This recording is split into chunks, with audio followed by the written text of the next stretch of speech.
فیروز ویلمی ایک بار نہایت خاموشی سے آزاد کے پاس پہنچا اور پوچھا، دیکھ بہن، اب ہمارے پاس بالکل بھی وقت نہیں ہے، تو ہماری کیا مدد کرے گی؟ صرف یہ بتا دے، باقی کام ہم کر لیں گے۔ آزاد نے اس کو محل کے ایک حصے میں لے جا کر آہستہ سے بتایا، یہ اس خبیث کی خوابگاہ ہے۔ اس خوابگاہ میں داخل ہونے کے لیے اندر سے کوئی بھی راستہ تجھے نہیں ملے گا، تجھ کو باہر سے وہاں تک پہنچنا ہوگا۔ فیروز کچھ سوچتا ہوا بولا اور پوچھا، میں باہر سے خوابگاہ میں کس طرح داخل ہوں گا؟ آزاد نے جواب دیا، نقب لگا کر، چوروں کی طرح، کیونکہ اس بدمعاش نے اندر جو پہرا بٹھا رکھا ہے وہ سب اس کے جانثار ہیں، ان کی موجودگی میں پرندہ بھی پر نہیں مار سکتا۔ فیروز ویلمی نے کہا، میں 2 دن بعد ہشنس کے ساتھ اسود انسی سے ملاقات کروں گا اور جائزہ لوں گا کہ اس کو کس طرح مارا جائے۔ آزاد نے اسود انسی کی بعض عادتیں بھی فیروز کو بتائیں۔ اس کو بہت جلد نیند آ جاتی ہے اور بظاہر یہ انتہائی گہری نیند سوتا ہے۔ خراٹے لینے کی عادت ہے اور یہ خراٹے بہت زیادہ غیر معمولی ہوتے ہیں، یہاں تک کہ کافی دور سے سنے جا سکتے ہیں۔ چنانچہ جب تو نقب لگا کے اس کی خوابگاہ میں داخل ہونا چاہے گا تو تجھے ایک جری سے ہی اس کی خراٹوں کی آواز سنائی دینے لگے گی۔ اس وقت تو گھبرا بھی سکتا ہے، مگر تجھے گھبرانا نہیں چاہیے اور اندر داخل ہوتے ہی اپنا خنجر یا تلوار اس کے پیٹ میں اتار دینا ہوگا اور اس وقت تک کہ اس کا دم نکل چکا ہو۔ بس اس دوران یہ ڈر ضرور رہے گا کہ کہیں اس کی چیخو پکار سن کر اس کے خدمتگار اس کے پاس نہ پہنچ جائیں اور تجھے اکیلے ان سے مزاحمت کرنی پڑے گی، اس کا خیال ضرور رکھنا۔ فیروز نے کہا، میں خوابگاہ میں جنگ و جدل کا قائل نہیں ہوں، پہلے ہی میں اسود انسی کے ڈیل ڈول اور جسم کا اندازہ لگا چکا ہوں اور اللہ نے چاہا تو اس پر ایک ایسا حتمی وار کروں گا کہ کسی طرف سے ناکامی کا شبہ تک نہیں ہوگا۔ آزاد نے کچھ سوچتے ہوئے کہا، ایک کام اور ہے اور وہ کام ہشنس ویلمی ہی انجام دے سکتا ہے۔ فیروز نے کہا، یعنی وہ کام میں نہیں کر سکتا؟ آزاد نے کہا، تو اپنے ڈیل ڈول کی وجہ سے دوسروں کی نظر میں آ جائے گا جبکہ ہشنس پر کوئی توجہ نہیں دے گا۔ فیروز نے کہا، یعنی اس کا کچھ اتا پتہ ہو تو بتاؤ کہ کیا کام ہے؟ آزاد نے جواب دیا، میں اسود سے کہوں گی کہ اس کی خوابگاہ باہر سے کمزور ہے، اس کے لیے اس کی دیوار دوہری ہونی چاہیے، یعنی دیوار کے سامنے ایک اور دیوار اٹھا دی جائے۔ فیروز ہنسنے لگا، عجیب دماغ ہے تیرا بھی، یعنی تو مجھے مشورہ دے رہی ہے کہ میں باہر سے نقب لگا کر اس خبیث کی خوابگاہ میں داخل ہو جاؤں اور اسود انسی کو یہ مشورہ دے گی کہ دیوار کمزور ہے، اس کے سامنے ایک اور دیوار کھڑی کر دی جائے۔ تو نے یہ مشورہ میرے مفاد میں دیا ہے یا اسود کے مفاد میں تم نے دیا ہے؟ آزاد نے پوچھا، چلیں جناب، میں اسود انسی کو کوئی بھی مشورہ نہیں دیتی، آپ نقب لگا کر مجھے دکھائیں۔ فیروز ویلمی نے کہا، نقب لگوا کے خوابگاہ میں داخل ہونا کوئی آسان کام نہیں ہے، اگر یہ کام رات کو بھی کیا جائے تب بھی اسود انسی کے پہرے دار رکاوٹ بن جائیں گے۔ آزاد نے کہا، تو تب پھر میرے مشورے کو غور سے سن لو، نقب لگانے کا سارا کام دن میں بھی ہو سکتا ہے اور کوئی اس کی مزاحمت بھی نہیں کرے گا۔ فیروز کو جلدی تھی کہ جو بات بھی کی جائے مختصر ہو، اس لیے کہ اسود انسی کا کوئی بھی بھروسہ نہیں تھا کہ وہ کسی وقت آ جائے اور فیروز ویلمی کو محل سے رخصت کر دے۔ بہن، آپ کو جو بھی مشورہ دینا ہے فوراً ہی دے دیں، کیونکہ میرا دیر تک یہاں رہنا ہم دونوں کے لیے خطرناک ہے۔ آزاد نے کہا، تب پھر میری بات غور سے سن، میں نے محل کے ایک خاص آدمی کو اپنا ہم خیال بنا لیا ہے، وہ بھی اسود انسی کے خلاف ہے اور قیس مرادی کا ہمدرد ہے۔ جب میں اس خبیث کو خوابگاہ کی دیوار کے متوازی دوسری دیوار تعمیر کرنے کا مشورہ دوں گی تو مجھے یقین ہے کہ وہ میرے مشورے کو فوراً ہی قبول کر لے گا اور یہ کام اپنے کسی آدمی کے حوالے کرے گا، اور جو در پردہ اسود انسی کا مخالف اور قیس مرادی اور ہمارا ہمدرد ہوگا، وہ یہ کام ایسے مزدوروں سے لے گا جو اسود انسی کے دشمن ہوں۔ کچھ لوگ متوازی دیوار کھڑی کریں گے اور کچھ لوگ خوابگاہ کی دیوار میں نقب لگائیں گے۔ دیوار میں نقب اتنی ہوشیاری سے لگے گی کہ جب تک رات کو اس نقب کے ذریعے تو اندر داخل نہیں ہو جاتا، یہی مزدور اس وقت بھی تیرے معاملے میں مددگار ہوں گے اور تو ان کی مدد سے آسانی سے اسود انسی کی خوابگاہ میں داخل ہو جائے گا۔ اس مشورے سے فیروز ویلمی کو پہلی بار آزاد کی ذہانت کا اندازہ ہوا تھا۔ جاتے جاتے کہنے لگا، جب اس منصوبے پر کام شروع ہوگا تو آپ مجھے کسی طرح بھی ان آدمیوں سے ملوا دیں گی جو اس مہم میں میرے معاون اور مددگار ہوں گے۔ لیکن اسی وقت اچانک خلاف امید اسود انسی اندر داخل ہوا اور فیروز ویلمی کو دیکھ کر آپے سے باہر ہو گیا۔ غصے میں آگے بڑھا اور فیروز ویلمی کے منہ پر تھپڑ رسید کر دیا، لیکن فیروز ویلمی کی صحت اور تندرستی سے مرعوب ہو گیا۔ جب میں نے تم لوگوں کو یہ باور کرا دیا ہے کہ مجھے تمہاری یہاں آمد بالکل بھی پسند نہیں ہے تو تم لوگ کچھ بتائے بغیر اندر کیوں آ جاتے ہو؟ آزاد نے حیرت سے سوال کیا، یوں تو آپ کے موکل ساری خبریں آپ کو پہنچا دیتے ہیں، مگر وہ خوشی کی بات آپ تک کیوں نہیں پہنچاتے؟ فیروز ویلمی جانے لگا تو آزاد نے اسے روک لیا اور اسود انسی سے کہا، فیروز، خشنس ویلمی والے بات کرو۔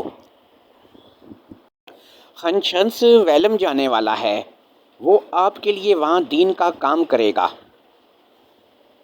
یہ اس وقت یہی بتانے آیا تھا مگر آپ نے اسے ناراض کر دیا۔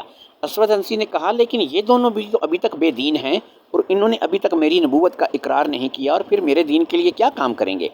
آزاد نے جواب دیا، فی الحال یہ دونوں ڈرتے ہیں کہ اگر انہوں نے آپ کا دین اختیار کر لیا تو ان کے سارے عزیز اور رشتہ دار جو کہ مسلمان ہیں ان کا سماجی ماتکا کر دیں گے، لیکن ویلم روانہ ہونے سے 2-4 دن پہلے یہ آپ کے دین میں داخل ہو جائیں گے۔ اسود انسی نرم پڑ گیا اور کہا، مجھے حیرت ہے کہ میرے موکلوں نے مجھے یہ خبریں کیوں نہیں پہنچائیں۔ آزاد نے کہا، فیروز نے بھی میرے اس خیال سے اتفاق کیا ہے کہ آپ کی خوابگاہ کی بیرونی دیواروں کے متوازی ایک دیوار تعمیر ہونی چاہیے تاکہ بد اندیش آپ کی خوابگاہ کی بیرونی دیوار کو نقصان نہ پہنچا سکیں۔ فیروز کہتا ہے کہ میں یہ مبارک کام اپنی نگرانی میں کرواؤں گا۔ اسود انسی نے بے پرواہی سے کہا، میں اس کی ضرورت تو محسوس نہیں کرتا، کیونکہ اپنے اس محل کے پہرے دار اور محافظ کسی بد اندیش کو میری خوابگاہ کے بیرونی حصے سے اندر آنے ہی نہیں دیں گے۔ ویسے میں اپنے موکلوں سے اس بارے میں مشورہ کروں گا۔ فیروز ویلمی جانے لگا تو اسود انسی نے تند و تیز لہجے میں کہا، اب تو میری اجازت کے بغیر اندر نہیں آئے گا۔ جس روز تو میری نبوت کا اقرار کر لے گا اور میرے دین میں داخل ہو جائے گا، اس وقت تجھے محل میں آنے جانے کا مکمل حق حاصل ہوگا۔ آزاد کو اسود انسی کی یہ بات بری لگی اور وہ روٹ کر ایک طرف جانے لگی تو اسود انسی نے آگے بڑھ کر اسے روک لیا اور پوچھا، تو کیوں خفا ہو گئی؟ آزاد نے جواب دیا، آپ اپنوں پر بھی شبہ کرتے ہیں۔ اسود انسی نے کہا، میں شبہ نہیں کرتا، میرے ہر کام میں فرشتے اور موکل میرے مشیر ہوتے ہیں۔ تو نے فیروز اور خشنس کے بارے میں جو کچھ بتایا ہے، جب تک میرے موکل اس کی تصدیق نہیں کریں گے میں اپنی کوئی رائے نہیں دوں گا۔ آزاد نے فیروز سے کہا، میں تجھ کو حکم دیتی ہوں کہ تو اپنی نگرانی میں اپنے نبی کی خوابگاہ کی بیرونی دیوار کی متوازی دوسری دیواریں تعمیر کرانے کا کام شروع کرا دے۔ موکل ان دونوں کے بارے میں جب کچھ بتائیں گے تو دیکھا جائے گا۔ فیروز کچھ ناراض اور خفا سا ہو کر چلا گیا۔ اسود انسی نے آزاد کو سمجھایا، میں جانتا ہوں کہ تو بے حد عقل مند عورت ہے، مگر افسوس کہ تیرے پاس نہ تو کوئی فرشتہ آتا ہے اور نہ کوئی موکل، اس لیے تجھے بہت زیادہ محتاط رہنے کی ضرورت ہے۔ آزاد نے کسی قدر بے چینی سے کہا، کچھ بھی ہو، میں آپ کی خوابگاہ کی بیرونی دیواروں کے مقابل دوسری دیواریں ضرور تعمیر کراؤں گی اور یہ کام بہت جلد پایہ تکمیل تک پہنچ جائے گا۔ اسود انسی چلا گیا اور آزاد نے اسی وقت سے اپنے منصوبے پر کام شروع کر دیا۔ جو لوگ درپردہ آزاد سے مل گئے تھے، چالاک آزاد ان پر بھی بھروسہ کرنے کو تیار نہ تھی، لیکن اسود انسی کے بہت سارے کارکن آزاد کے مخلص اور معاون مددگار بن چکے تھے۔ شہر میں اسود انسی کے خلاف قیس مرادی مسلمانوں سے مشورے جاری تھے کہ اچانک اسود انسی بگڑتا گرجتا آزاد کے پاس پہنچا اور کہا، میرے موکلوں نے مجھے خبردار کیا ہے کہ میں فیروز ویلمی، خشنس ویلمی اور قیس مرادی پر ہرگز اعتبار نہ کروں، کیونکہ یہ تینوں منافق ہیں اور میرے بارے میں ان کے ارادے بالکل بھی درست نہیں ہیں۔ آزاد افسردہ ہو گئی اور اسود انسی کی طرف سے منہ پھیر لیا۔ اسود انسی نے اس کے منانے کی کوشش کی اور کہا، یہ تو فیروز ویلمی اور خشنس ویلمی کے خلاف کچھ سننا پسند کیوں نہیں کرتی، حالانکہ میں کئی بار تجھ کو یہ بتا چکا ہوں کہ میرے موکل ان تینوں کو اچھا نہیں سمجھتے اور مجھے بار بار یقین دلاتے ہیں کہ یہ تینوں مجھے دھوکہ دیں گے۔ آزاد نے کہا، اور آپ کے موکل میرے بارے میں کیا کہتے ہیں؟ مجھے ڈر ہے کہ کہیں یہ موکل آپ کو میرے بارے میں بھی بد ظن نہ کر دیں۔ اسود انسی نے کہا، اگر تو نے بھی میرے خلاف کچھ سوچا تو میرے موکل مجھے اس کی خبر کر دیں گے، لیکن ابھی تک انہوں نے تیرے بارے میں کچھ بھی نہیں بتایا۔ کئی دن محل کے اندر اور باہر زبردست خاموشی رہی۔ اسود انسی یمن کی طرف سے مطمئن نظر آ رہا تھا اور اب وہ یمن کے باہر شمالی علاقوں پر حملہ آور ہونے کی منصوبے بنا رہا تھا، مگر اپنے منصوبوں کا ذکر کسی سے بھی نہیں کر رہا تھا۔ آزاد کو فی الحال متوازی دیواریں تعمیر کروانے کے منصوبے سے روک دیا گیا تھا۔ اسود انسی اس سے کئی بار ملا اور اپنے آئندہ کے منصوبے آزاد کو بتلائے اور یہ بھی بتایا کہ میرے موکلان نے مجھے خبردار کیا ہے کہ میں قیس مرادی، فیروز ویلمی اور خشنس ویلمی پر قطعی بھروسہ نہ کروں، کیونکہ یہ تینوں بہت بڑے منافق ہیں۔ آزاد نے بے دلی سے کہا، اب تو مجھے ذاتی طور پر آپ کے موکلوں سے ڈر لگنے لگا ہے۔ کیا آپ ایسا نہیں کر سکتے کہ کچھ دنوں کے لیے اپنے موکلوں کو چھٹی دے دیں تاکہ اس محل اور یمن کی فضا میں کچھ سکون نظر آئے؟ وہ موکل ہوں یا فرشتے ہمیشہ آپ کو بری خبریں ہی پہنچاتے رہتے ہیں۔ اسود انسی نے اسے بتایا کل صبح محل کے باہر میرے فوجی حاضری دیں گے، وہاں ان فوجیوں کے علاوہ یمن کے شہری بھی ہوں گے۔ میں نے فیروز اور حشنس کو بھی طلب کر لیا ہے، قیس مرادی بھی آ جائے گا، اور اس وقت میں سب کو یہ بتاؤں گا کہ اب میرے کیا منصوبے ہیں اور آئندہ میری افواج کی قیادت کون کرے گا، اور وہیں ایک گوشے میں تو بھی موجود ہوگی اور میری کارروائیاں بھی تو دیکھے گی۔ آزاد نے کہا آپ جو چاہیں کریں، مگر مجھے بھی ایک موکل سمجھ لیں۔ معلوم نہیں مجھے کون یہ ہدایت دیتا رہتا ہے کہ آپ کی خوابگاہ کی مجھے خاصی فکر کرنی چاہیے۔ اسود انسی مسکرائے اور کہا ٹھیک ہے، اگر تیری یہی خوشی ہے کہ میری خوابگاہ کی بیرونی دیواروں کے متوازی دوسری دیواریں تعمیر کروا تو ٹھیک ہے، لیکن مگر کل کا دن گزر جانے کے بعد۔ اس رات محل میں بڑی چہل پہل رہی، تمام پہرے دار اور محافظ خوش نظر آ رہے تھے، اور اس محل کے ایک حصے میں عمرو بن معاد اپنے دوستوں کے ساتھ ٹھہرا ہوا تھا۔ یہ شخص قیس مرادی کی جگہ حاصل کرنے کا خواہش مند تھا۔ مزہج قبیلے کے کئی معزز افراد بھی وزارت اور سپہ سالاری کے مناصب حاصل کرنا چاہتے تھے۔ یہ فیصلے صبح ہونے والے تھے۔ اسود انسی کے جو پرستار یمن سے باہر اپنے دین کو فروغ دینے کے منصوبے بنا رہے تھے، وہ بھی اسی محل میں ٹھہر گئے تھے۔ اسود انسی کے عام پرستار مویشی اکٹھے کرتے پھر رہے تھے، کیونکہ دوسری صبح اجتماع میں شریک ہونے والے کے لیے کھانے کا بندوبست کر دیا گیا تھا۔ اونٹ، دمبے، بکرے اور بکریاں بہت بڑے عارضی باڑے میں باندھ دی گئی تھیں۔ اہلیان محل کے علاوہ شہری بھی اس چہل پہل میں حصہ لے رہے تھے، کیونکہ اب ان کا دین یمن سے نکل کر عرب کے دوسرے علاقوں میں داخل ہونے والا تھا۔ اس خطرناک ماحول میں قیس مرادی، فیروز ویلمی اور حشنس ویلمی چند سربراہ اور معزز مسلمانوں سے ملے اور ان سے مشورہ شروع کر دیا۔ قیس مرادی نے ان سب کو بتایا کل صبح کے اجتماع میں مجھ سے وزارت اور سپہ سالاری کے عہدے چھین لیے جائیں گے اور ان دونوں منصوبوں کے لیے دو الگ الگ آدمی مقرر کر دیے جائیں گے، اور شاید اس وقت یہ فیصلہ بھی ہو جائے کہ اب میرا زندہ رہنا اسود انسی کے لیے غیر ضروری ہے اور اسی وقت مجھے قتل بھی کرا دیا جائے۔ فیروز ویلمی نے کہا اسود انسی کے موکلوں کو معلوم نہیں مجھ سے کب کی دشمنی چلی آ رہی ہے، وہ اسود انسی کو میرے خلاف مستقل ورگلاتے رہتے ہیں۔ کل مجھے بھی اس تقریب میں مدعو کیا گیا ہے، بس اللہ خیر ہی کرے۔ حشنس ویلمی نے کہا جب آپ دونوں کے خلاف کچھ ہو سکتا ہے تو میری کیا حیثیت ہے، وہ مجھ سے بھی ناخوش ہے، ہو سکتا ہے کہ آپ دونوں کے ساتھ مجھے بھی قتل کروا دیا جائے۔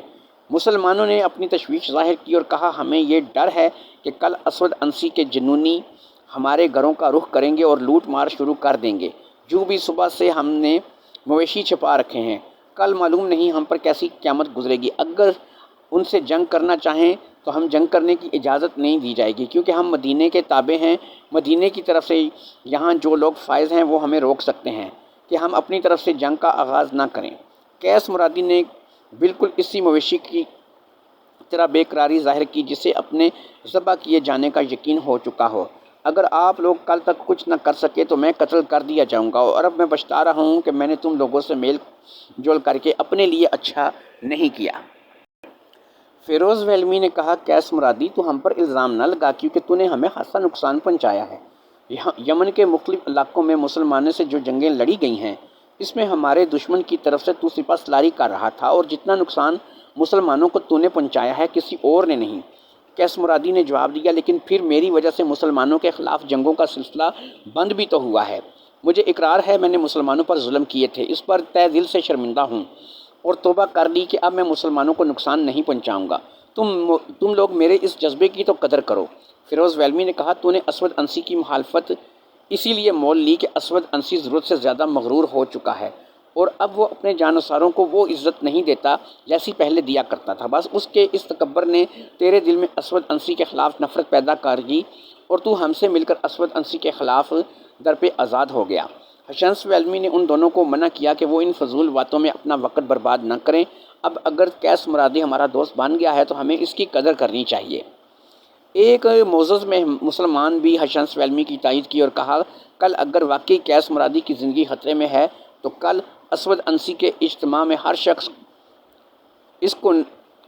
کو نہیں جانا چاہیے، اس کو ہرگز نہیں جانا چاہیے، مجھے جسے اپنی زندگی خطرے میں نظر آ رہی ہو۔ فیروز ویلمی نے اس مشورے کی مخالفت کی اور کہا ابھی تک تو ہمیں اسود انسی سے ملنے جلنے کے موقع حاصل رہے ہیں، اب اگر ہم اس سے ملنا جلنا ترک کر دیں گے تو گویا اس بات کا اقرار کر لیں گے کہ ہم واقعی اسود انسی کے دشمن ہیں، اور جب تک ہم اپنے اعتماد کھو دیں گے تو ہماری موت ہمارے سامنے ہی کھڑی ہوگی۔ گھنٹوں بحث مباحثے کے بعد یہ فیصلہ کیا گیا کہ اسود انسی کے صبح کے اجتماع میں ہر وہ شخص شریک ہوگا جسے بلایا گیا ہے، اور اس بات کی کوشش کرے گا کہ اپنے خطرناک حشر کو 2-4 دنوں کے لیے ٹال دے۔ ان 2-4 دنوں میں اسود انسی کا کام تمام کر دیا جائے۔ اس تجویز کو سبھی نے اتفاق سے پسند کر لیا، لیکن فیروز ویلمی کے علاوہ یہ کوئی بھی نہیں جانتا تھا کہ واقعی اسود انسی کو ٹھکانے لگانے کا ایک عبرتناک منصوبہ اسود انسی کے محل میں ہی تیار ہو چکا ہے۔ سبھی چپ چاپ تھے، منتشر ہو گئے۔ وہ رات قیامت کی رات تھی۔ مقامی مسلمان بے حد پریشان نظر آ رہے تھے۔ اسی طرح قیس مرادی بھی اپنی زندگی سے مایوس ہو چکا تھا۔ رہ گئے فیروز ویلمی اور حشنس ویلمی، تو یہ دونوں کس قدر پر امید تھے کہ حالات پر قابو پا لیں گے۔ دوسرے دن محل کے باہر لوگ جمع ہو گئے۔ اسود انسی اس وقت محل کے اندر تھا جب اس کو یہ خبر دی گئی کہ باہر اس کا شدت سے انتظار کیا جا رہا ہے، تو وہ بھی آزاد کے ساتھ نمودار ہوا۔ ہجوم نے اسے دیکھتے ہی اہلاً و سہلاً کے نعرے بلند کر دیے۔ آزاد کو ایک چھوٹے سے خیمے میں بٹھا دیا گیا جو اسود انسی کے بہت بڑے خیمے میں خاص طور پر آزاد کے لیے بنایا گیا تھا۔ یہاں اسود انسی ایک تخت پر بیٹھ گیا اور اس کے بالکل پیچھے ہی آزاد اسود انسی کے کاموں کی نگرانی کر رہی تھی۔ کچھ دیر بعد اسود انسی نے اپنے پرستاروں کو یہ خوشخبری سنائی کہ اس کے موکل کل رات بتا گئے ہیں کہ میرا دین اب یمن سے بھی آگے نکل جائے گا اور آہستہ آہستہ پورے عرب میں میرے لوگ ہوں گے اور تم لوگ آسودگی پاؤ گے، گھر گھر خوشحالی ہوگی۔ لیکن ساتھ ہی یہ بھی بتایا ہے کہ ہم میں چند ایسے منافق بھی موجود ہیں جن سے ہمیں نقصان پہنچ سکتا ہے۔ عمرو بن مادیکر اس کے سامنے بائیں طرف بیٹھا تھا، جبکہ اس کے داہنی طرف سامنے اس کے اپنے قبیلے مزہج کے چند معززین موجود تھے، اور یہ لوگ وزارت اور سپہ سالاری کے امیدوار تھے۔ اچانک عمرو بن مادیکر اٹھ کر کھڑا ہوا اور درخواست کی، جن منافقوں کی طرف آپ نے اشارہ کیا ہے انہیں اس ہجوم میں بے نقاب کیا جائے اور ہم سب کے سامنے انہیں سزا دی جائے، تاکہ ان کے انجام سے دوسرے لوگ عبرت پکڑیں اور لوگ منافقت کا خیال تک اپنے دل میں نہ لا سکیں۔ تخت کے روبرو اسود انسی کے بالکل سامنے قیس مرادی بیٹھا ہوا تھا، کیونکہ وہ اب بھی سپہ سالار تھا اور وزیر بھی۔ اس کے دونوں طرف فیروز ویلمی اور حشنس ویلمی بیٹھے تھے۔ اچانک ہاتھ کے اشارے سے قیس مرادی کو اسود انسی نے اپنے پاس بلوایا اور اپنے قریب پڑے ہوئے چھوٹے سے تخت پر بیٹھ جانے کا حکم دیا، اور پھر لوگوں سے پوچھا، تم لوگ اس معمولی شخص سے تو واقف ہوگے کیونکہ یہ ہمارا وزیر بھی ہے اور سپہ سالار بھی ہے۔ لوگوں نے آوازیں بلند کی، ہاں ہم سب اس سے اچھی طرح واقف ہیں اور یہ بھی جانتے ہیں کہ کچھ دنوں سے اس شخص نے منافقت اختیار کر رکھی ہے۔ قیس مرادی ان آوازوں سے اتنا گھبرایا کہ کبھی وہ فیروز ویلمی کی طرف دیکھتا اور کبھی حشنس ویلمی کو۔ وہ یہاں آ کے پچھتا رہا تھا۔ اس کی اس پریشانی سے اسود انسی لطف اندوز ہو رہا تھا۔ اس نے اعلان کیا، میرے موکل مجھے بار بار خبردار کر رہے ہیں کہ میں اپنے وزیر اور سپہ سالار قیس مرادی پر اعتبار نہ کروں، مگر ہر بار قیس مرادی کی خدمات جلیلہ کے پیش نظر اس کو بتا دیتا ہوں اور یہ اسی وجہ سے اب تک زندہ نظر آ رہا ہے۔ اس پورے ہجوم میں ایک شخص قیس مرادی کا حامی نکلا اور اس نے اسود انسی سے درخواست کی، نبی محترم، اس شخص کی خدمات جلیلہ کے پیش نظر اس کو کچھ اور موقع دیے جائیں، اور جیسا کہ قیس مرادی بار بار یہ یقین دلاتا رہا ہے کہ یہ کبھی بھی آپ کے خلاف نہیں رہا، اب اسے چند ماہ اور زندہ رہنے دیا جائے اور ان چند ماہ میں اس سے چند بڑے کام لیے جائیں تاکہ ہمارے دین کو مکمل فروغ حاصل ہو۔ یہ مشورہ اثر کر گیا اور اسود انسی نے قیس مرادی سے کہا، آج میں یہ فیصلہ کر کے آیا تھا کہ اپنی تلوار سے میں خود اس بہت بڑے ہجوم کے سامنے تیرے ہاتھ پاؤں کاٹ دوں گا، مگر اب ایسا ممکن نہیں رہا، اور اب میں فی الحال تیرے ہی ذریعے مسقط اور عمان فتح کروں گا۔ قریب ہی بحرین ہے، وہاں بھی ہم پہنچ جائیں گے۔ قیس مرادی نے ان سب کو یقین دلایا کہ اس کے سپرد جو کام اور جو ذمہ داریاں کی جائیں گی انہیں خلوص اور ذہانت سے وہ انجام دے گا۔ اب اسود انسی فیروز ویلمی سے مخاطب ہوا اور کہا، اے فیروز، کیا بات ہے کہ میرے موکل تیری طرف سے بھی خبردار کرتے رہتے ہیں۔ وہ مجھ سے کہتے ہیں کہ تو قابل اعتبار نہیں ہے اور مجھے دھوکہ دے گا۔ تیری وہ ساری باتیں جو تیری نسبت مجھے بتائی گئی ہیں غلط ہیں۔ ابھی ایک بات مجھ تک پہنچی ہے کہ ایک شخص اسود انسی کے قریب پہنچا اور قطع کلامی کی معافی مانگتے ہوئے عرض کیا، اے اللہ کے نبی، اس وقت 30 اونٹ، 70 گائیں، 40 دمبے اور 200 بکریاں باڑے میں موجود ہیں۔ اگر آپ اجازت دیں تو انہیں ذبح کر دیا جائے اور دیگیں چولہوں پر چڑھا دی جائیں۔ جیسے ہی آپ لوگ فارغ ہوں گے آپ سب کی خدمت میں گرم گرم کھانا پیش کر دیا جائے گا۔ اسود انسی کو یہ مداخلت پسند نہ آئی اور رعونت سے کہا، ٹھیک ہے، مطلوبہ جانور ذبح کیے جائیں اور چولہوں پر دیگیں چڑھا دی جائیں، اور اس وقت تو نے جو بے جا مداخلت کی ہے اس کی سزا یہ ہے کہ جانوروں کے ساتھ ساتھ تجھے بھی ذبح کر دیا جائے۔ یہ شخص معافیاں مانگنے لگا اور توبہ کرنے لگا۔ اسود انسی نے اپنے میان سے تلوار کھینچی اور کہا، تیرے جیسے معمولی آدمی کے قتل سے میں اپنی تلوار کو آلودہ نہیں کروں گا، مگر فیروز ویلمی جو اس وقت میرے سامنے موجود ہے میرے ہاتھ سے اس تلوار کے ذریعے تجھے ضرور ذبح کرے گا۔ فیروز ویلمی ذرا بھی نہ گھبرایا اور عرض کی، حضور والا، کیا آپ بھول گئے ہیں کہ حضور کی حرم محترم میری بہن اور دروش شیخ بہن اس وقت نازاں ہے، جب ہم نے سسرالی قرابت سے سرفراز فرمایا ہے۔ اگر آپ اعلیٰ منصب نبوت پر فائز نہ ہوتے تو ہم کسی بڑی سے بڑی قیمت پر بھی اپنی قسمت حضور کے ہاتھ فروخت نہ کرتے۔ اب حضور کی اطاعت میں ہمیں ہر طرح دین و دنیا کی فلاح نصیب ہے۔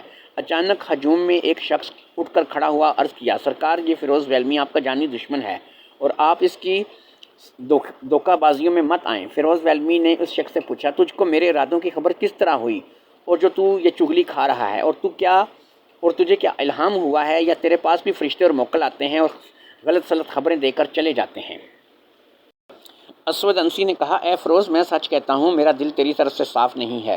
یہ 2 دن تو میری مصروفیت کے ہیں، لیکن تیسرے دن میں تجھ کو اپنے ہاتھوں سے ضرور قتل کروں گا، نہ صرف تجھ کو بلکہ تیرے ساتھیوں کو بھی موت کے گھاٹ اتاروں گا۔ اس روز جب ہر کوئی کھانے پینے میں مشغول تھا، آزاد نے اسود انسی کو ایک بار پھر یاد دلایا، آپ بار بار یہ کیوں بھول جاتے ہیں کہ فیروز اور حشنس میرے دو شریک بھائی ہیں اور یہ دونوں ویلم جا رہے ہیں، وہاں آپ کے دین کے لیے کام کریں گے۔ اسود انسی نے جواب دیا، میں کچھ بھی نہیں بھولا، مجھے سب کچھ یاد ہے، مگر میں اپنے فرشتوں اور موکلوں کو کس طرح جھٹلاؤں جو بار بار فیروز ویلمی اور حشنس ویلمی کے خلاف بولتے رہتے ہیں۔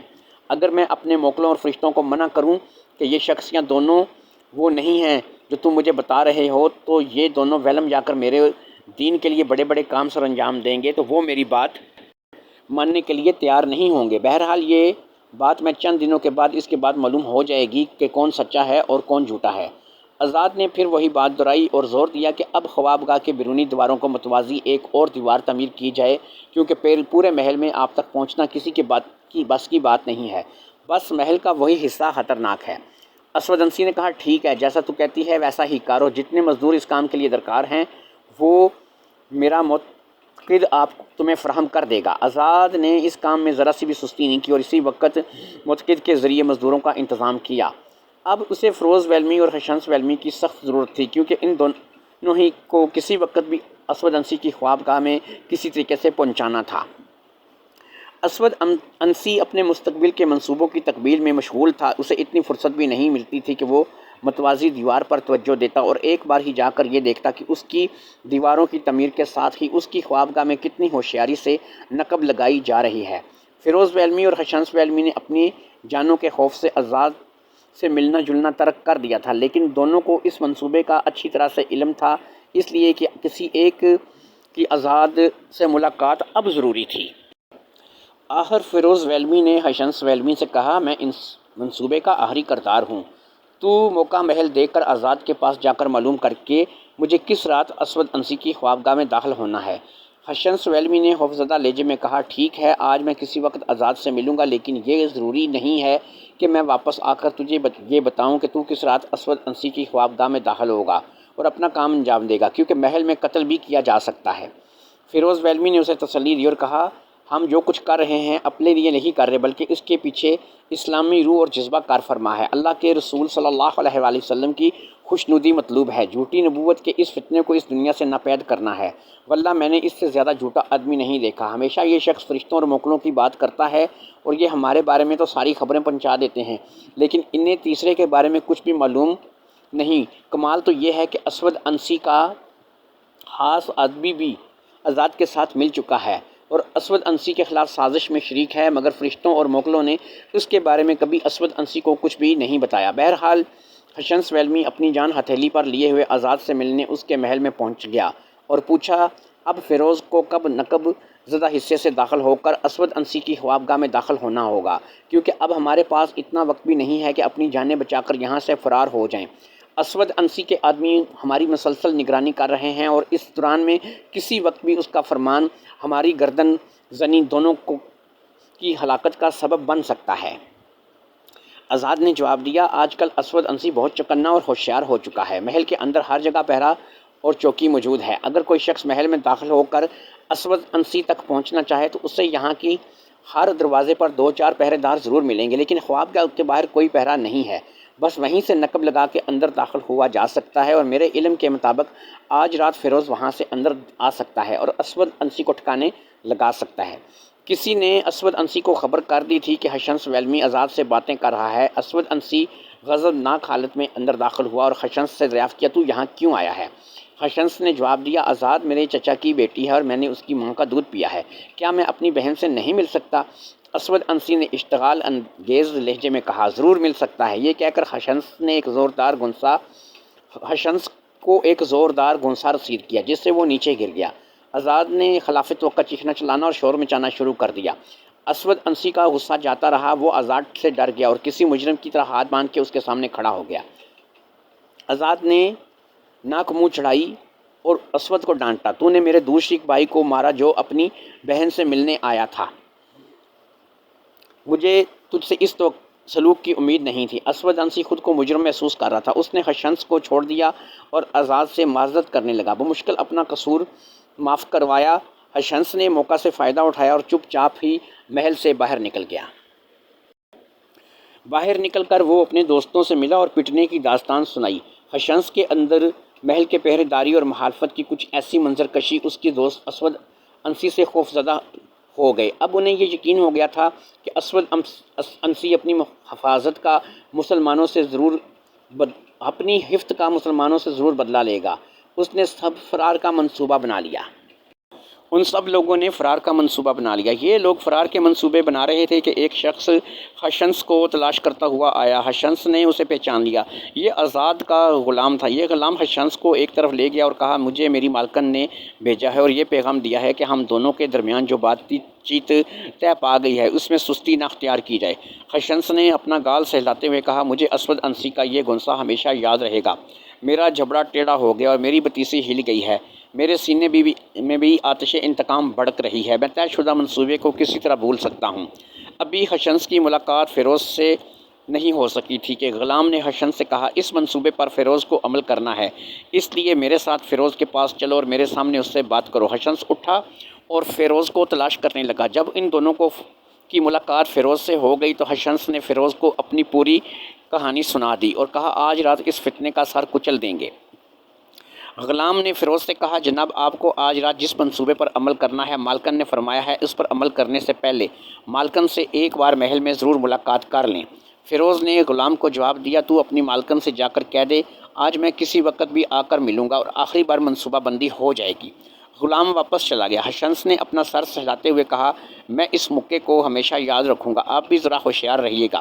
فیروز نے کہا، میں خشنس نہیں ہوں، میرے ساتھ بدسلوکی کرنے سے پہلے اسود انسی کو کئی بار سوچنا پڑے گا۔ وہ اگر ایک مکہ مارے گا تو میں اس کے 2 مکے رسید کروں گا اور اس کے دونوں جبڑے توڑ دوں گا۔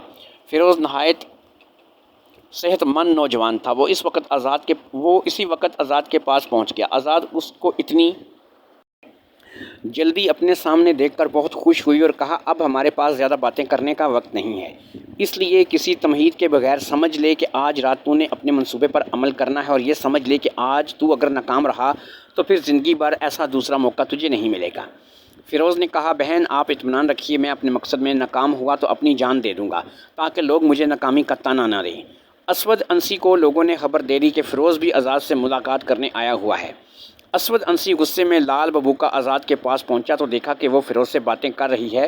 وہ دور ہی سے چیخا، آج میں ایک ہی مکہ مار کر ایک کو نکال چکا ہوں، اب یہ دوسرا آ گیا۔ آزاد نے کہا، ایک تو فرشتوں اور موکلوں نے بار بار آپ کو اپنا محتاج بنا لیا ہے، مجھے حیرت ہے کہ آپ فیروز سے بارہا مل چکے ہیں مگر اس وقت اسے نہیں پہچان رہے۔ یہ فیروز ہے، میرا چچا زاد درود شیخ بھائی، خبردار جو اسے کوئی تکلیف پہنچائی۔ اسود انسی نے پوچھا، یہ یہاں کیوں آیا ہے؟ آزاد نے جواب دیا، آپ نے حشنس کے ایک مکہ مارا تو وہ ہم سے اتنا دل برداشتہ ہوا کہ فیروز کے ساتھ ویلم جا رہا تھا، اس لیے فیروز مجھ سے الوداعی ملاقات کرنے آیا۔ اسود انسی نے فیروز کی طرف دیکھا اور ناخوشگوار لہجے میں پوچھا، تو نے الوداعی ملاقات کر لی یا ابھی کچھ باقی ہے؟ فیروز نے جواب دیا، میں اپنی بہن سے تو ملاقات کر لی ہے، مگر تجھ سے ایک ملاقات کرنی ہے، اس کے بعد پھر ہماری ملاقات نہیں ہوگی۔ اسود انسی کس کی قدر نرم پڑ گیا اور کہا، تم دونوں نے مجھ سے وعدہ کیا ہے کہ ویلم پہنچ کر تم میری اور میرے دین کی تبلیغ کرو گے، کیا تم دونوں اب بھی اپنے عہد پر قائم ہو؟ فیروز نے کہا، افسوس کہ آپ نے اس کو اتنا زور کا مکہ رسید کیا کہ اس کا جبڑا ٹیڑھا ہو گیا، اب از کم حشنس تو میرا ساتھ نہیں دے گا۔ اسود انسی نے کہا، حشنس سے کہو وہ مجھ سے ایک بار مل لے، میں اس سے معذرت کر لوں گا۔ فیروز نے مسکراتے ہوئے کہا، ٹھیک ہے، میں آپ کو آخری بار اس سے ملوا دوں گا۔ اب اسود انسی نے آزاد کی طرف دیکھتے ہوئے کہا، تم دونوں نے ملاقات کر لی؟ آزاد نے جواب دیا، ہاں ملاقات کر لی، اور اب یہ دونوں جب آپ سے ملنے آئیں گے تو وہ دونوں سے ایک اور ملاقات ہو جائے گی۔ فیروز اسی وقت محل سے نکل گیا اور اسود انسی نے آزاد سے کہا، مجھے تیرے یہ دونوں چچا زاد دودھ شیخ بھائی اچھے نہیں لگتے، ان کی نیتوں میں فتور پایا جاتا ہے۔ میرا خیال ہے کہ ان دونوں کی موت ان کا پیچھا کر رہی ہے اور میرے آدمی بہت جلد ان دونوں کو ہلاک کر دیں گے۔ اسی روز شام کو فیروز نے اپنے ساتھیوں کو یکجا کیا اور رات کے اندھیرے میں خوابگاہ کے اس بیرونی حصے میں پہنچ گیا جہاں نقب لگائی جا چکی تھی اور ذرا سے اشارے سے اندر جانے کے لیے شکاف ڈالا جا سکتا تھا۔ فیروز نے اپنے ساتھیوں کی مدد سے نقب زدہ حصے کو اندر جانے کے لائق کیا اور سب سے پہلے خوابگاہ میں داخل ہوا۔ اس کے ساتھی بھی اس کے پیچھے پیچھے داخل ہو گئے اور خوابگاہ کے ان دروازوں پر جا کر کھڑے ہو گئے جہاں سے اسود انسی کے محافظ کسی کھٹکے پر دروازہ کھول کر اندر داخل ہو سکتے تھے۔ اندر ایک شمع روشن تھی۔ یہ شمع دان آزاد نے ایک ایسی جگہ رکھ دی تھی جہاں سے مدھم سی روشنی بمشکل اسود انسی کے بستر تک پہنچ سکتی تھی۔ اس مدھم روشنی میں فیروز نے آزاد کو دیکھا جو اسود انسی کے پاس خاموش بیٹھی تھی۔ اسود انسی کے زوردار خراٹے پوری خوابگاہ میں گونج رہے تھے جس سے پورا ماحول بہت خطرناک لگ رہا تھا۔ آزاد اسود انسی کے پاس سے ہٹ گئی اور فیروز کے پاس آ کر آہستہ سے کہا، وہ بہت گہری نیند میں سویا ہوا ہے، اب تو اپنا کام انجام دے سکتا ہے۔ ابھی آزاد کا فکرہ پورا ہی ہوا تھا کہ اچانک اسود انسی کی آواز سنائی دی۔ وہ بالکل نیم آلودگی میں اٹھ کر بیٹھ گیا اور بڑبڑا رہا تھا، اے فیروز، تو یہاں کیا لینے آیا ہے؟ مجھے معلوم تھا کہ تو یہاں ضرور آئے گا۔ فیروز ڈر گیا کہ یہ موذی اچانک بیدار کس طرح ہو گیا۔ اب فیروز کے سوچنے کی گنجائش نہیں رہی تھی اور اسے اندیشہ تھا کہ اگر اسود انسی نے اپنی مدد کے لیے اپنے محافظوں کو آواز دی تو حالات اور معاملات اس کے اختیار سے باہر نکل جائیں گے اور اپنے تمام ساتھیوں کے ساتھ فیروز بھی مارا جائے گا۔ اب یہ بات سوچ کر وہ تیزی سے اسود انسی کے پاس گیا۔ اس نے شمع کی مدھم روشنی میں اسود کو دیکھا۔ وہ آنکھیں بند کیے بڑبڑا رہا تھا، مجھے میرے موکل نے بتایا کہ تو اپنے بہت سے ساتھیوں کے ہمراہ میری خوابگاہ میں داخل ہو چکا ہے، مگر اب تو بچ کے یہاں سے کہاں جائے گا؟ آزاد نے فیروز سے کہا، تو باتوں میں اپنا وقت کیوں ضائع کر رہا ہے؟ جو کچھ کرنا ہے کر گزر۔ فیروز جھپٹا، اب اس کے لیے اپنی زبان سے ایک لفظ بھی نکالنا دشوار ہو گیا تھا۔ اس نے اسود انسی کا سر مضبوطی سے پکڑ لیا اور اسے اس طرح زور سے موڑا جس طرح دھوبی کپڑے نچوڑتا ہے۔ فیروز کا طاقتور یہ داؤ اسود انسی کی گردن توڑنے کے لیے بہت ہی معاون اور مددگار ثابت ہوا۔ گردن ٹوٹ گئی اور اسود انسی بدستور خر خر کی آوازیں نکالتا رہا۔ آزاد دوڑتے ہوئے فیروز کے پاس پہنچی اور کہا، یہ کیا کر رہا ہے تو کہ ابھی تک اسود انسی مرا نہیں ہے اور تو واپسی کی سوچ رہا ہے؟ فیروز نے نہایت اطمینان سے جواب دیا، مجھے جو کام کرنا تھا کر چکا، اب اس میں جان باقی نہیں ہے اور یہ اپنے محافظوں کو آواز دے کر اندر نہیں بلا سکتا۔ آزاد نے خاموشی سے خر خر کی آواز سنی جو ابھی تک اسود انسی کے حلق سے پھنس پھنس کر نکل رہی تھی۔ اس نے اس کی آواز کی طرف اشارہ کرتے ہوئے کہا، وہ ابھی زندہ ہے۔ فیروز نے آزاد کو ساتھ لیا اور شمع دان کے قریب آ کر اپنے طاقتور بازو دکھائے اور کہا، ان بازوؤں کی گرفت میں آج تک جو بھی آیا ہے اس کی ہڈی پسلی توڑ کے ایک طرف پھینک دی ہے، اب اسود انسی میں جان باقی نہیں رہی۔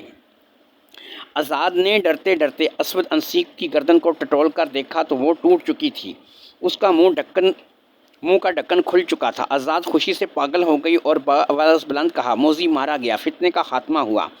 فیروز باہر جانے لگا تو آزاد نے دوڑ کر اس کا دامن پکڑ لیا۔ اسی وقت آزاد کا ذہنی توازن درست نہیں رہا تھا۔ کہنے لگی، باہر کہاں جا رہے ہو؟ پہلے اس کام اس کا کام تم تمام کر دو۔ فیروز نے جواب دیا، بہن ہوش میں یا موذی مارا گیا اور تجھے اس خوفناک تکلیف دہ ماحول سے نجات مل گئی۔ اچانک ہی خر خر کی آواز میں شدت پیدا ہو گئی اور یہ آواز باہر پہرے داروں تک پہنچی تو اس کے محافظ اسود انسی کی خوابگاہ کی طرف دوڑے اور اندر داخل ہونا چاہا۔ آزاد ان کا راستہ روک کر کھڑی ہو گئی اور کہا، تم لوگ خاموش رہو اور اندر آنے کی کوشش نہ کرنا، تمہارے پیغمبر پر وحی نازل ہو رہی ہے۔ محافظ واپس چلے گئے۔ فیروز نقب زدہ حصے سے باہر نکل گیا اور اپنے ساتھیوں کو یہ خوشخبری سنائی کہ اسود انسی مارا گیا۔ فیروز کے ساتھی خوابگاہ میں داخل ہو گئے۔ اندر داخل ہونے والوں میں حشنس سب سے آگے تھا، چنانچہ اندر داخل ہوتے ہی وہ اسود انسی کے قریب پہنچے۔ وہ اب بھی خر خر کر رہا تھا۔ حشنس نے اپنا مکہ زدہ جبڑا سہلایا اور اپنی نیام سے ایک خنجر نکالا اور تیز دار خنجر سے اسود انسی کا سر اس کے تن سے جدا کر دیا اور اس کے منہ کو دیکھتے ہوئے کہا، اے موذی، دیکھا تو نے، تیرے ایک مکے نے مجھے کہاں پہنچا دیا ہے، اور کہاں ہیں تیرے فرشتے اور موکل جو تجھے ہر بات کی پیشگی اطلاع کر دیا کرتے تھے۔ یہ کہتے ہوئے حشنس نے اسود کے منہ پر تھوک دیا۔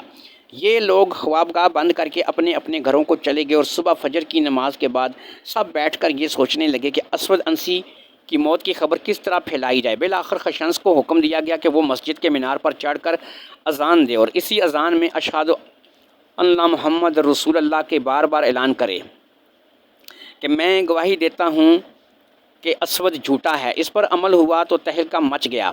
اسود انسی کے پیروکار ہر طرف سے دوڑ پڑے اور حشنس کو مارنے کی کوشش کی۔ حشنس نے اوپر سے اسود انسی کا کٹا ہوا سر ان کی طرف پھینک دیا۔ اس سر نے ان پر پرجوش گمراہ انسانوں کو خوفزدہ کر دیا، لیکن اچانک یہ لوگ مسلمانوں کے گھروں پر حملہ آور ہو گئے اور پھر لوٹ مار شروع کر دی۔ مسلمانوں کا بھی بیگ دریگ ان کا قتل عام شروع کر دیا اور آدمیوں کو گرفتار کرنے لگے۔ شام تک یہ ہنگامہ جاری رہا۔ اس ہنگامے میں مسلمانوں کا مال بھی لٹا، بچے بھی اغوا کیے گئے اور لوگوں کو تنگ بھی کیا گیا۔ عصر کے وقت تک اسود انسی کے پیروکاروں کو ہوش آ چکا تھا کہ اب مسلمانوں سے جنگ کرنا بے سود ہے اور اگر یہ سلسلہ جاری رہا تو اسود انسی کے ماننے والے ڈھونڈ ڈھونڈ کر ہلاک کر دیے جائیں گے۔ انہوں نے اپنے معززین کو تلاش کیا تو معلوم ہوا کہ بہت سے معزز لوگ غائب تھے۔ لاشوں میں تلاش کیا گیا تو ان میں موجود نہیں تھے۔ آخر کسی نے ان کو بتایا کہ یہ بہت سے آدمی مسلمانوں کی قید میں جا چکے ہیں۔ ان لوگوں نے مسلمانوں سے درخواست کی کہ ان کی یہ آدمی رہا کر دیے جائیں۔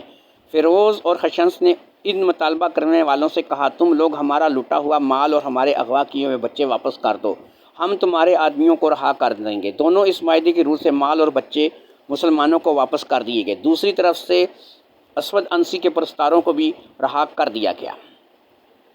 رسول اللہ صلی اللہ علیہ وآلہ وسلم صبح فجر کی نماز کے بعد اپنے اصحاب سے مخاطب ہوئے اور فرمایا، آج رات اسود انسی مارا گیا۔ صحابہ کو خوشی ہوئی، دریافت کیا، یا رسول اللہ وہ کس کے ہاتھ سے ہلاک ہوا؟ آپ صلی اللہ علیہ وآلہ وسلم نے فرمایا، ایک مسلمان کے ہاتھ سے جو ایک بابرکت خاندان سے تعلق رکھتا ہے۔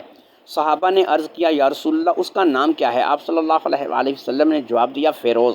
چند دنوں بعد آپ صلی اللہ علیہ وآلہ وسلم وصال فرما گئے اور آپ صلی اللہ علیہ وآلہ وسلم کی جگہ حضرت ابو بکر صدیق رضی اللہ تعالیٰ عنہ خلافت راشدہ میں پہلے خلیفہ بنے اور اپنے عہد خلافت میں سب سے پہلی جو بشارت ملی وہ اسود انسی کے قتل کی بشارت تھی۔ قاصد نے جب یہ خبر ایک مکتوب کی صورت میں حضرت ابو بکر صدیق رضی اللہ تعالیٰ عنہ کو پہنچائی تو آپ رضی اللہ تعالیٰ عنہ نے اظہار خوشنودی فرمایا۔ اب صنعا اور نجران کی حکومت حضرت معاذ بن جبل رضی اللہ تعالیٰ عنہ کے سپرد کی گئی اور لوگوں نے ان کے پیچھے نماز ادا کی۔ فیروز وہاں سب کا پسندیدہ اور مقبول شخص ہو گیا۔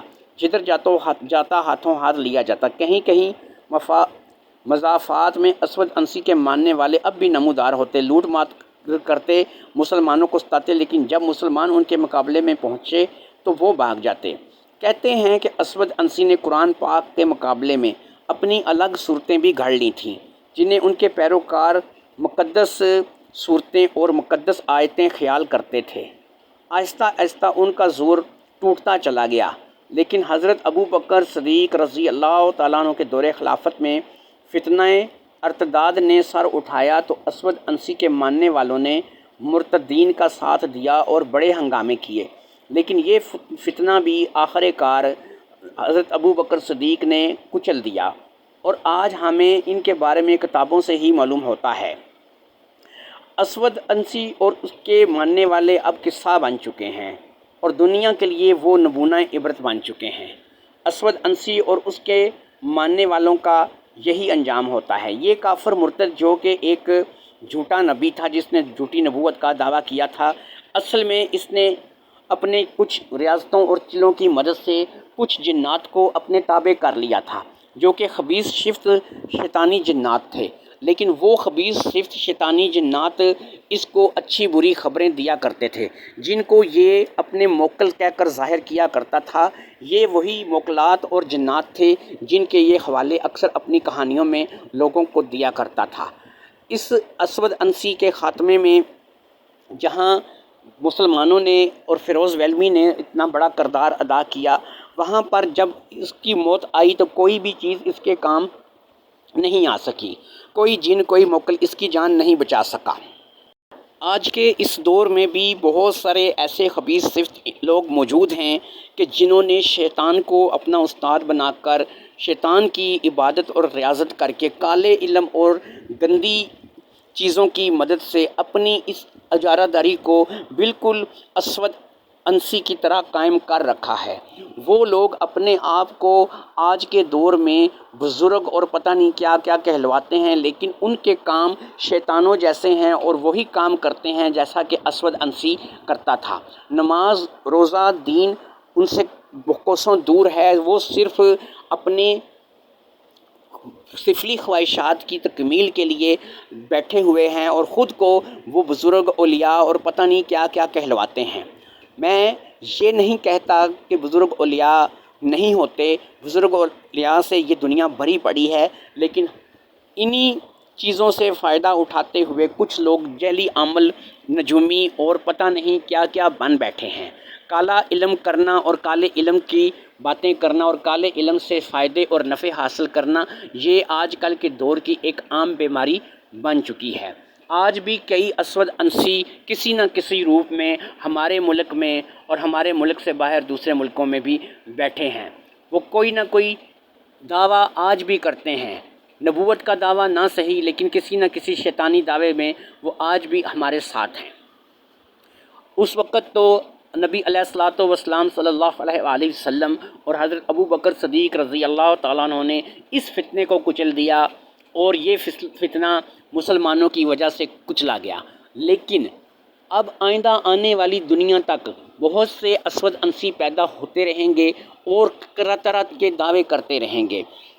تو میں آپ تمام لوگوں سے، جن جن لوگوں نے اس اسود انسی ملعون کا انجام دیکھا ہے، جنہوں نے میری یہ کہانی سنی ہے، میں ان تمام لوگوں سے اس چیز کی گزارش کروں گا کہ اپنے ارد گرد نظر رکھیں۔ آپ کو ایسے ملعون اسود انسی اگر مل جائیں تو ان کی سرکوبی کریں اور ان کو ایسی عبرتناک سزا دیں کہ آئندہ کوئی اسود انسی اور اسود انسی کے ماننے والا پیدا نہ ہو۔ اردو وائس کہانیاں میں آپ کو اگلی جو کہانی یا سچا واقعہ میں سناؤں گا وہ ہے مسلمہ کذاب کا۔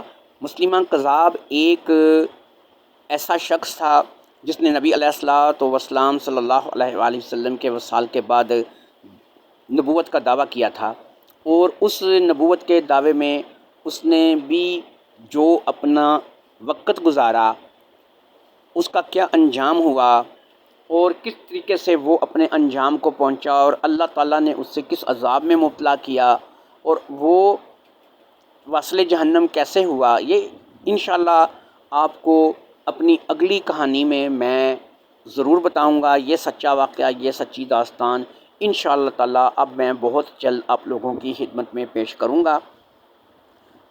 میں آپ لوگوں کو یہ بتا دیتا ہوں کہ یہ جو کہانیاں میں آپ لوگوں کو سنا رہا ہوں، یہ کیونکہ میں نے آپ کو ایک چیز بتاتا ہوں کہ لکھ رکھی ہوتی ہیں اور لکھا ہوا میں پڑھ کے آپ لوگوں کو سناتا ہوں، تو اس میں بعض اوقات کچھ لفظ ایسے ہوتے ہیں کہ جو پڑھنے میں مجھے تھوڑی سی رکاوٹ اب کبھی کبھی آ جاتی ہے، تو آپ لوگوں کو بہرحال کہانی کا تسلسل اور مکمل کہانی کی جو سمجھ ہے وہ آ جاتی ہے۔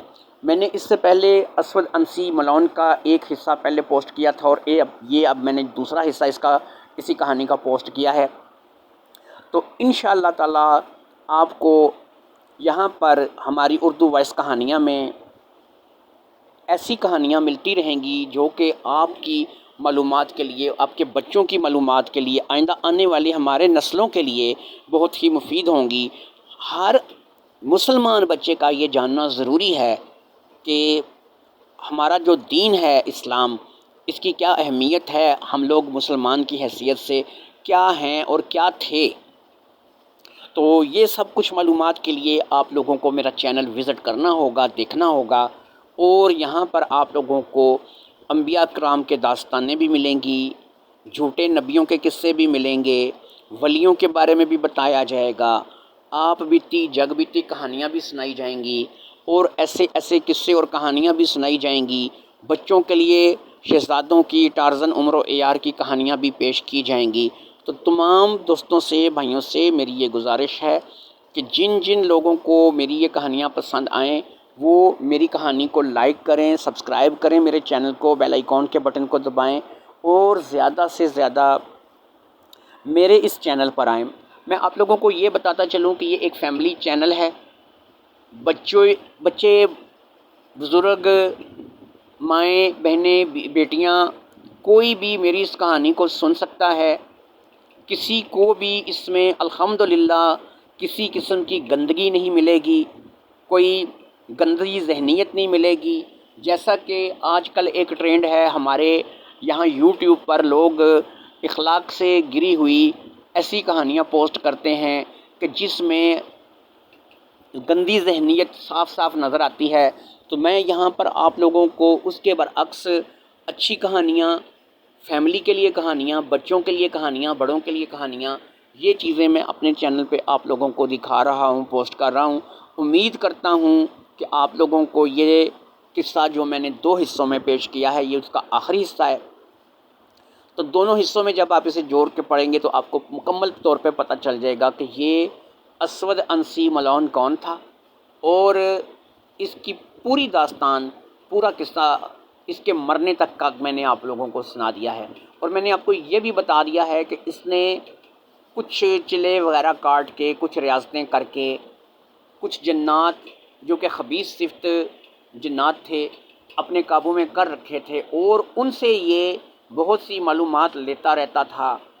اسی کی بنا پر یہ اس چیز کا دعویٰ کرتا تھا کہ یہ جو اسود انسی ہے یہ ایک اسی قسم کا یعنی کہ شخص تھا جو کہ اپنے آپ کو جنات کے بل بوتے پہ اللہ تعالیٰ معافی دے کے بنا کے بیٹھا ہوا تھا کہ میں بہت بڑا نبی ہوں اور میں بہت بڑا پیر ہوں۔ اسی طرح میں آپ کو ایک چیز یہ بھی بتاتا چلوں، آپ لوگوں کے شاید علم میں یہ بات نہ ہو کہ ایسا ہی ملتا جلتا دعویٰ جو ہے یہ مرزا غلام قادیانی نے بھی کیا تھا، اور اس کے پاس بھی میں آپ لوگوں کو یہ بتاتا چلوں کہ جنات ہی تھے۔ تو امید ہے کہ آپ کو یہ کہانی پسند آئی ہوگی۔